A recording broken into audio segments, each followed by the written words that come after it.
Trading और investing in stock market is subject to market risk. Share market में trade या invest करना बाजार जोखिम के अधीन होता है।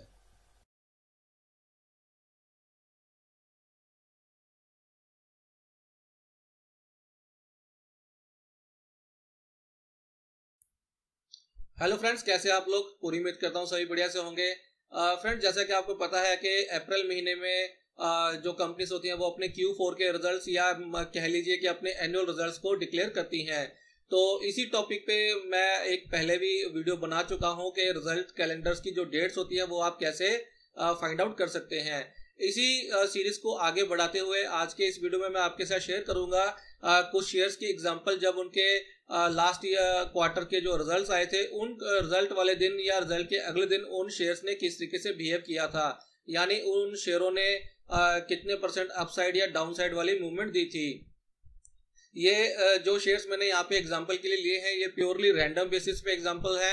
ऐसा कुछ भी नहीं है कि मैं इनको ट्रैक करता हूँ, जस्ट मैं एक रैंडम बेसिस पे कुछ शेयर्स पिक किए और फिर जस्ट उनकी एक परफॉर्मेंस चेक की कि जब उनके लास्ट रिजल्ट आए थे Q1, Q2 और Q3 के, तो उन शेयर्स ने रिजल्ट वाले दिन या रिजल्ट के अगले दिन कितने परसेंट की मूवमेंट दी थी, चाहे फिर वो नेगेटिव मूवमेंट हो चाहे फिर वो पॉजिटिव मूवमेंट हो।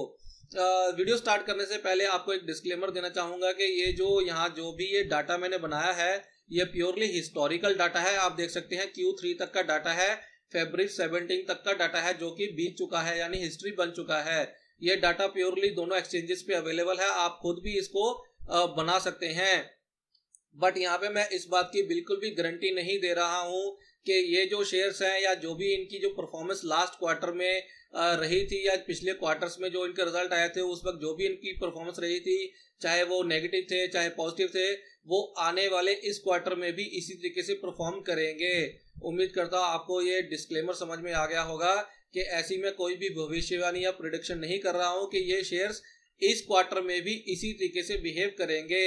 बट फिर भी ये जो इंफॉर्मेशन मैंने यहाँ पे बनाई थी कुछ अपनी स्टडी के लिए, तो मुझे लगा कि इसमें कुछ मीनिंगफुल रिजल्ट निकल के आ रहा है तो आपके साथ शेयर कर दूं।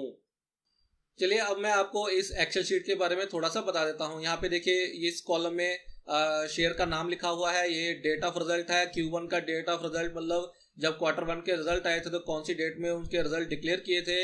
ये रिजल्ट से एक दिन पहले वाले रेट है, रिजल्ट आने से एक दिन पहले जो शेयर्स का प्रीवियस क्लोज प्राइस क्या था, ये रिजल्ट वाले दिन का या उससे अगले दिन का प्राइस है। यानी अगर रिजल्ट सेम डे में डिक्लेयर हुए थे, सेम डे का मतलब ड्यूरिंग मार्केट आवर्स में डिक्लेयर हुए थे तो ये वो वाला प्राइस है, या अगर वो मार्केट आवर्स के बाद डिक्लेयर हुए थे तो ये उसके अगले दिन का प्राइस है। और ये प्राइस हाई लो हो सकता है। आप प्रीवियस क्लोज से इसको कंपेयर करें कि ये जो अगला प्राइस है ये हाई शो कर रहा है यहाँ पे या लो शो कर रहा है। फॉर एग्जाम्पल यहाँ पे अगर पिछला क्लोज 371 है और इस कॉलम में 341 लिखा हुआ है, इसका मतलब शेयर गिरा था। क्लियर है?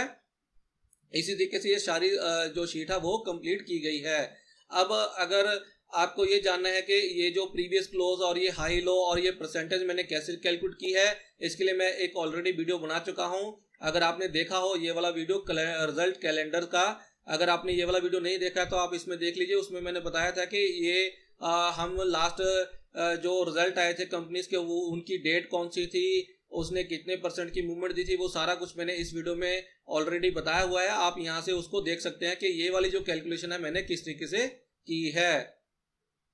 चलिए अब बात कर लेते हैं पहले शेयर की, वोल्टास की। देखिए इसका जो Q1 का रिजल्ट आया था 2 अगस्त को इसका रिजल्ट आया था। इसका जो प्रीवियस क्लोज था 371 था और रिजल्ट वाले दिन या उससे अगले दिन इसका जो प्राइस था, इसने जो लो लगाया था वो 341 का था और ये अपने प्रीवियस क्लोज से करीब 8% गिरा था। क्लियर है?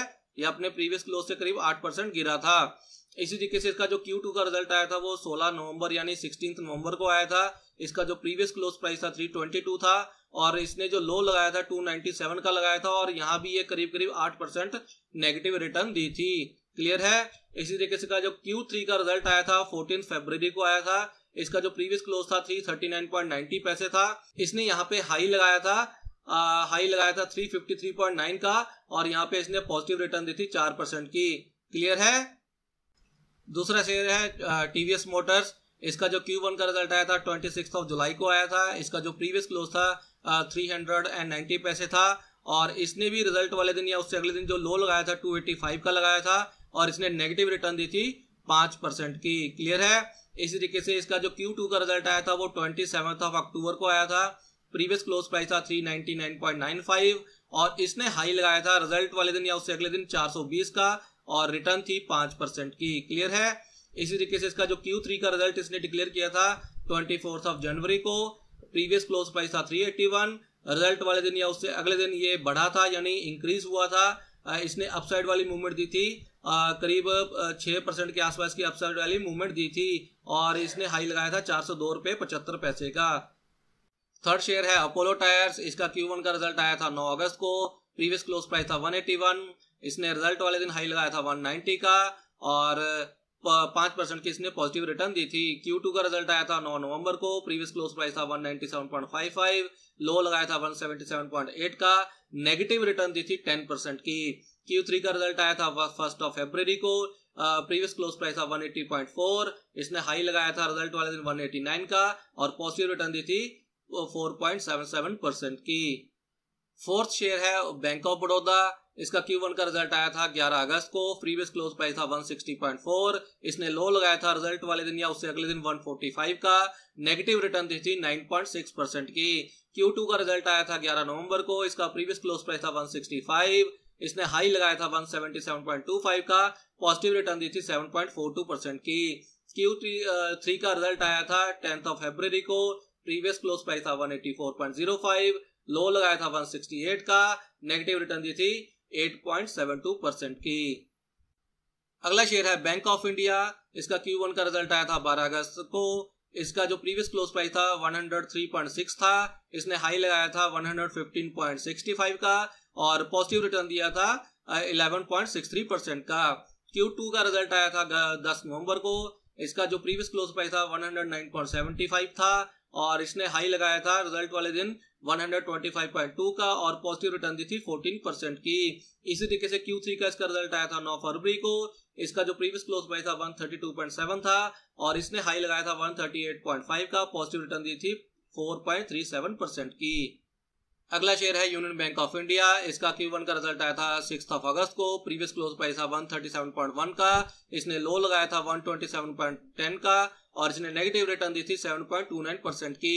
Q2 का रिजल्ट आया था 4 नवंबर को। प्रीवियस क्लोज प्राइस था 137.05 का, लो लगाया था 116 का और इसने नेगेटिव रिटर्न दी थी 15.36% की।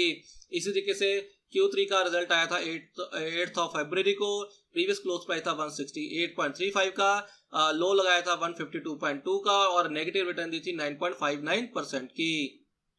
अगला शेयर है ओरिएंटल बैंक ऑफ कॉमर्स। इसका Q1 का रिजल्ट आया था 12 अगस्त को। प्रीवियस क्लोज प्राइस था 109.90 का, इसने रिजल्ट वाले दिन या उसके अगले दिन हाई लगाया था 115.4 का, पॉजिटिव रिटर्न दी थी 5% की। Q2 का रिजल्ट आया था 9 नवंबर को। इसका प्रीवियस क्लोज प्राइस था 116 रुपीज और इसने लो लगाया था रिजल्ट वाले दिन या उसके नेक्स्ट डे 104.45 का, नेगेटिव रिटर्न दी थी 10% की। Q3 का रिजल्ट आया था 4 फरवरी को।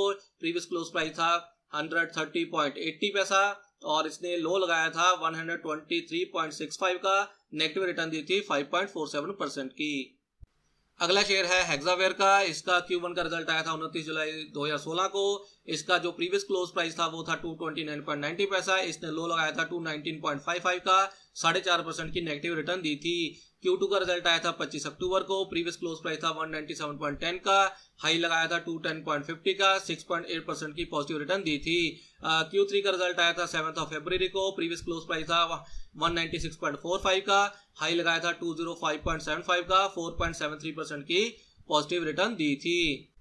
तो फ्रेंड्स ये वो कुछ एग्जांपल थी जो मैं आपके साथ शेयर करना चाहता था। यहाँ पे वीडियो एंड करने से पहले आपको दो चीजें बता दूं, वो आप अपने ध्यान में रखें, माइंड में रखें कि ये जो लिस्ट है ये कोई एग्जॉस्टिव लिस्ट नहीं है, यानी कोई कंप्लीट लिस्ट नहीं है। ये सिर्फ रैंडम पिक किए हुए शेयर्स हैं। आप इन्हीं तरीके से और भी जितने शेयर्स हैं जिनके ऊपर आपकी कोई फोकस हो, निगाह हो, आप उन शेयर्स के ऊपर भी ये जो लिस्ट है तैयार कर सकते हैं, अपनी इस लिस्ट को इंक्रीज कर सकते हैं या अपनी नॉलेज एनहांस करने के लिए इस तरीके से स्टडी कर सकते हैं।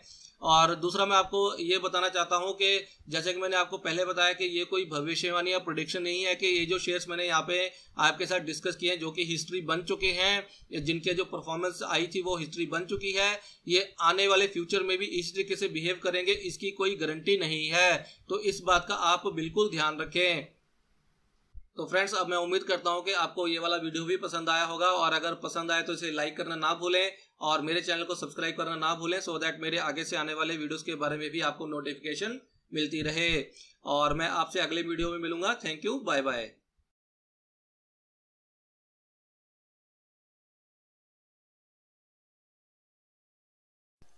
ट्रेडिंग और investing in stock market is subject to market risk. Share market में ट्रेड या इन्वेस्ट करना बाजार जोखिम के अधीन होता है।